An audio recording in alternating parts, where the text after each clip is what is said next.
অনেকদিন পরে ঈদের ভিডিওগুলা দিয়ে দিলাম। কারণ হচ্ছে এডিট করতে পারি নাই, বাড়িতে ছিলাম। আর বাড়িতে একদমই নেটওয়ার্ক থাকে না, ভিডিও দেওয়া যায় না। তো ভাবলাম যে বাসায় যাওয়ার পরে তারপরে এডিট করে ভিডিওগুলা দিব। তো বাসায় আসার পরে এডিট করে দিয়ে দিলাম। আসসালামু আলাইকুম, সবাই কেমন আছেন? চলে আসলাম আপনাদের সাথে আরেকটি ব্লগ নিয়ে। এই ভিডিওগুলা হচ্ছে ২৮ রোজায়, যেদিন আমরা বাড়িতে রওনা হই। তো ২৮ রোজায় বিকাল বেলায় আমরা বাসা থেকে বের হয়ে গেলাম বাড়ির উদ্দেশ্যে। আমাদের যাইতে কিন্তু বেশিক্ষণ সময় লাগবে না, মাত্র ১.৫ ঘন্টা সময় লাগে। কিশোরগঞ্জ থেকে বাজিতপুর যাইতে মানে ১.৫ ঘন্টায় সিএনজিতে যাওয়া যায়। আর বাড়িতে আসার পরে দেখেন তুরাজ বাবুর কি অবস্থা, সে তো মহা খুশি। সে কিন্তু এক দৌড়ের উপরেই ছিল যতদিন বাড়িতে ছিল। তাজওয়ারকে তো আমি চোখেই দেখি নাই এরকম অবস্থা। সারা দিন ঘুরে বেড়াইছে তাজওয়ার, আর কি যে মজা করছে ওর ভাই বোনদের সাথে। তো তাজওয়ার তো এখন একটু বড় হয়েছে, সে আনন্দটা বুঝে। তুরাজও কিন্তু কম না, দেখেন ঘাইমা অস্থির, তারপরেও সে সারা বাড়ি ঘুরতেছে একদম খালি পায়ে, তার বাবার মতো করে সারা বাড়ি ঘুরতেছে। আর কুকুর, বিড়াল, মুরগি যা পাইতেছে তাদের পিছনেই দৌড়াইতেছে। খুব মজা করতেছে তুরাজ। আর তুরাজের দাদা বাড়ি কিন্তু অনেক পুরাতন একটা বাড়ি, এটা কিন্তু ৪০০ বছর আগের বাড়ি।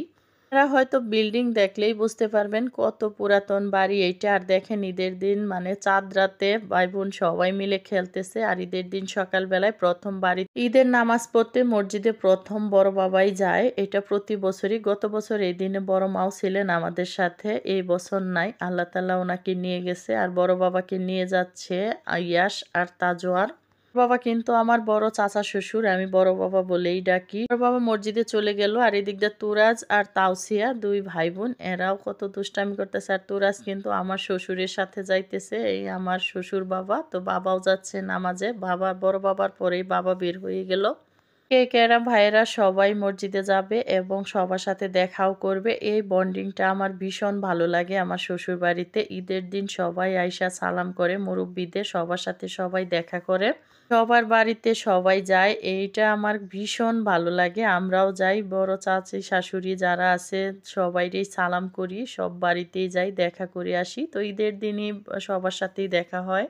আসলে ঈদ মানেই তো আনন্দ। আর আমার ছেলের ড্রেস পরছে কিন্তু নিজের পছন্দের, সে যায় টপ 10 থেকে এটা নিজে পছন্দ করে কিনছে। সে আর অন্য কোনো জামা নিবে না। তো এই গাড়িটা দেখা সে এইটা কিনছে, তো এইটাই পরে রয়েছে। তবে ড্রেসটা খুবই আরামদায়ক।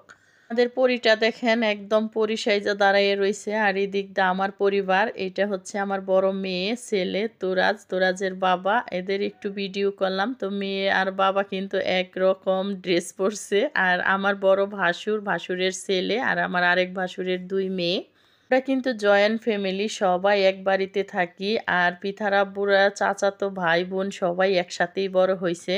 তো ভাইয়া আর ইয়াসের একটু ছবি নিলাম। আর আমি আর আমার ছেলের সাথে একটু ভিডিও করতে চাইছিলাম, দেখেন সে কি করে। আমার বড় যা আর আমরা কিন্তু সব জায়গায় একদম মিলেমিশে থাকি, মানে একদমই বোনের মতো। আমার বড় যা আসতে পারে নাই অসুস্থতার কারণে। আর দেখেন তুরাজ তার ছোট চাচ্চুর কুলে, তুরাজের খুবই পছন্দ তার ছোট চাচ্চুকে।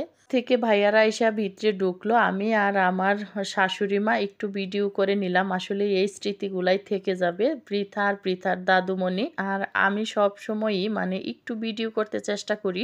গত বছরও ভিডিওগুলা ছিল বড় মার সাথে, এই বছর আমার বড় যা আরেকজন, তো ভাবির সাথেও একটু ভিডিও করে নিলাম। আর এদিক দিয়ে পৃথার একটু ভিডিও করে রাখলাম। আর তোরাজ তো একদম ড্রেস খুলে আরামের ড্রেস পরে একদমই সে মানে দুষ্টামি করতেছে।